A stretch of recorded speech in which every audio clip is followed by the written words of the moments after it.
بسم الله الرحمن الرحيم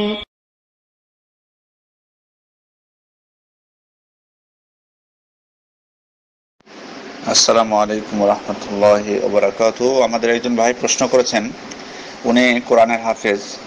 তো উনি বলছেন যে আমি এখন ব্যস্ততার কারণে হোক বা বয়সের কারণে হোক মুখস্থ রাখতে পারছি না। আমি তো জানি যে যারা কোরআন মুখস্থ করে রাখতে পারবে না, কিয়ামতের দিন তাদেরকে শাস্তির সম্মুখীন হতে হবে। তাহলে আমাকে কি পরামর্শ দিবেন? আসলে কোরআন ভুলে যাওয়ার দুইটি কারণ হতে পারে। একটি কারণ হলো যে স্বাভাবিক মানুষ এমনিতেই প্রকৃতিগতভাবেই ভুলে যেতে পারে, যেমনটি রাসূলুল্লাহ সাল্লাল্লাহু আলাইহি ওয়াসাল্লামের ক্ষেত্রেও হয়েছিল। রাসূলুল্লাহ সাল্লাল্লাহু আলাইহি ওয়াসাল্লাম একদিন নামাজের মধ্যে কোরআন তেলাওয়াতে ভুল করেছিলেন। পরে উবাই ইবনে কাব রাদিয়াল্লাহু আনহু তাকে স্মরণ করিয়ে দিয়েছিলেন নামাজের পরে। তখন তাকে বলেছিলেন যে তুমি নামাজের মধ্যে কেন আমাকে স্মরণ করিয়ে দাওনি। এছাড়া সহিহ বুখারীর 5038 নম্বর হাদিস, আয়েশা রাদিয়াল্লাহু আনহা থেকে বর্ণিত, তিনি বলছেন, সামিআ রাসূলুল্লাহ সাল্লাল্লাহু আলাইহি ওয়াসাল্লাম রাজুলান ইয়াকরাউ ফি সূরাতিন বিল-লাইল فقال يرحمه الله لقد أذكرني كذا وكذا آية كنت أنسيتها من سورة كذا وكذا। এক ব্যক্তিকে রাতে রাসূলুল্লাহ সাল্লাল্লাহু আলাইহি ওয়াসাল্লাম কোরআন পড়তে শুনে বললেন, আল্লাহ তার উপর রহম করুন, কেননা সে আমাকে অমুক অমুক সূরার অমুক অমুক আয়াত মনে করিয়ে দিয়েছে যা আমি ভুলতে বসেছিলাম। তাহলে এই হাদিস থেকে বোঝা যাচ্ছে স্বাভাবিক রাসূলুল্লাহ সাল্লাল্লাহু আলাইহি ওয়াসাল্লামের ক্ষেত্রেও যেমনটি ঘটেছিল এমনি আমাদের ক্ষেত্রেও এটা ঘটতে পারে, কোরআন ভুলে যাওয়ার বিষয়টি। আর দ্বিতীয় হলো ভুলে যাওয়ার কারণ যে কোরআন তেলাওয়াত ছেড়ে দেওয়া, একেবারে কোরআন থেকে নিজেকে সরিয়ে দেওয়া, এটিও কারণ হতে পারে। আর এটি অলসতা হোক বা যে কারণে হোক না কেন। আর এই ক্ষেত্রেই কিন্তু রাসূলুল্লাহ সাল্লাল্লাহু আলাইহি ওয়াসাল্লামের যে আপনি যেটি ইঙ্গিত দিয়েছেন যে শাস্তির যে বিষয়টি কিয়ামতের দিন, সেটাই কিন্তু এই কারণে যে কোরআন ভুলে যাওয়া, ইচ্ছা করে কোরআন ছেড়ে দেওয়া, অলসতাবশত বা যে কারণে হোক না কেন, এটার প্রতি কিন্তু এই ইঙ্গিত দেওয়া হয়েছে হাদিসে। মানে এমনি স্বাভাবিক যেটা ভুলা সেটা কিন্তু না। যেমন রাসূলুল্লাহ সূরা আবু দাউদের 461 নম্বর হাদিস, যেখানে বলছেন, ওরিদাত আলাইয়া যুনুব উম্মতি ফালাম আরা যামবান আ'যামা মিন সূরাতিল কুরআন আও আয়াতিন উতিয়াহা রাজুল সুম্মা নাসিয়াহা। অর্থাৎ আমার উম্মতের গুনাহসমূহ আমাকে দেখানো হয়েছে।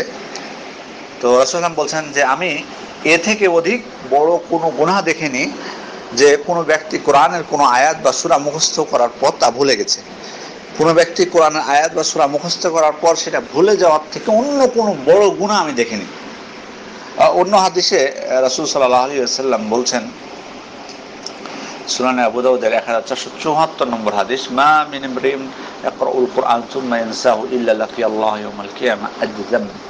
যে ব্যক্তি কোরআন পাঠের পর তা ভুলে যায় সে কিয়ামতের দিন আল্লাহর সাথে খালি হাতে সাক্ষাৎ করবে।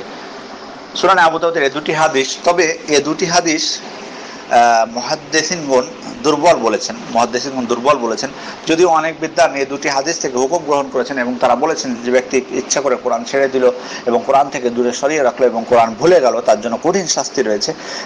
কিন্তু এই হাদিস দুটি মুহাদ্দিসগণ দুর্বল বলেছেন। তবে দুর্বল বললেও মানে দুটি হাদিস দুর্বল হলেও রাসূলুল্লাহ সাল্লাল্লাহু আলাইহি ওয়াসাল্লাম থেকে সহিহ সূত্রে সাব্যস্ত হয়েছে যারা কোরআন ভুলে যায় তাদেরকে তিনি সতর্ক করেছেন। এর মধ্যে একটি হাদিস হলো সহিহ বুখারীর 5032 নম্বর হাদিস,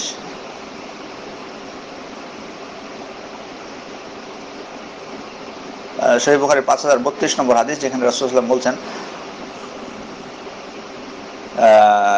বি'সা মা লিআহাদিহিম আন ইয়াকুলা নাসিতু আয়া কাইতা ওয়া কাইতা বাল নুসিয়া ওয়াস্তাযকুরুল কুরআন ফাইন্নাহু আশাদ্দু তাফাসসিয়ান মিন সুদুরির রিজাল মিনান না'ম।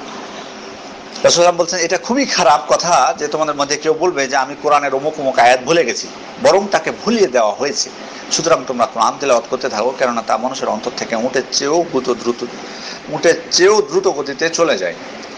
তাহলে এই হাদিস থেকে বোঝা যাচ্ছে রাসূলুল্লাহ সতর্ক করেছেন আমাদেরকে কোরআনের আয়াত ভুলে যাওয়ার ব্যাপারে। যে কারণে আমি অনুরোধ করব আপনাকে, এখন যেটি হলো যে কোরআন তেলাওয়াত করুন নিয়মিত, ব্যস্ততার দোহাই দিবেন না। সবাই ব্যস্ত, শুধু আপনি কেন, সবাই ব্যস্ত। এর মধ্যে আপনাকে কোরআন তেলাওয়াত করতে হবে। আপনার সাধ্য অনুযায়ী আপনি মনে করেন, অবশ্যই কোরআন তেলাওয়াত করবেন, আপনি মনে থাকবে। তাহলে আপনি নিয়মিত একটা সময় নির্ধারণ করেন যে আমি দিনের আধা ঘন্টা সময় আমি কোরআন তেলাওয়াত করব। তারপর দেখেন এরপরেও যদি আপনার মনে না থাকে, আপনার বয়সের কারণে হোক বা যে কারণ হোক, সেটা আপনি ইনশাআল্লাহ এর জন্য আল্লাহ আপনাকে পাকড়াও করবে না, কিন্তু আপনি চেষ্টা করবেন না নিজেকে কোরআন থেকে দূরে রাখবেন, তাহলে আপনার কোরআন মনে থাকবে কি করে? অতএব অনুরোধ করব যে অবশ্যই একটা সময় বের করেন।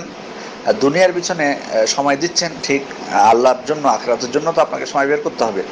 সেজন্য রাসূল সাল্লাল্লাহু আলাইহি ওয়াসাল্লাম যেমনটি সতর্ক করেছেন, কোরআন তেলাওয়াত করুন নিয়মিত একটা সময় নির্ধারণ করে। ইনশাআল্লাহ যদি এর পরেও ভুলে যান, আল্লাহ আপনাকে ইনশাআল্লাহ পাকড়াও করবেন না।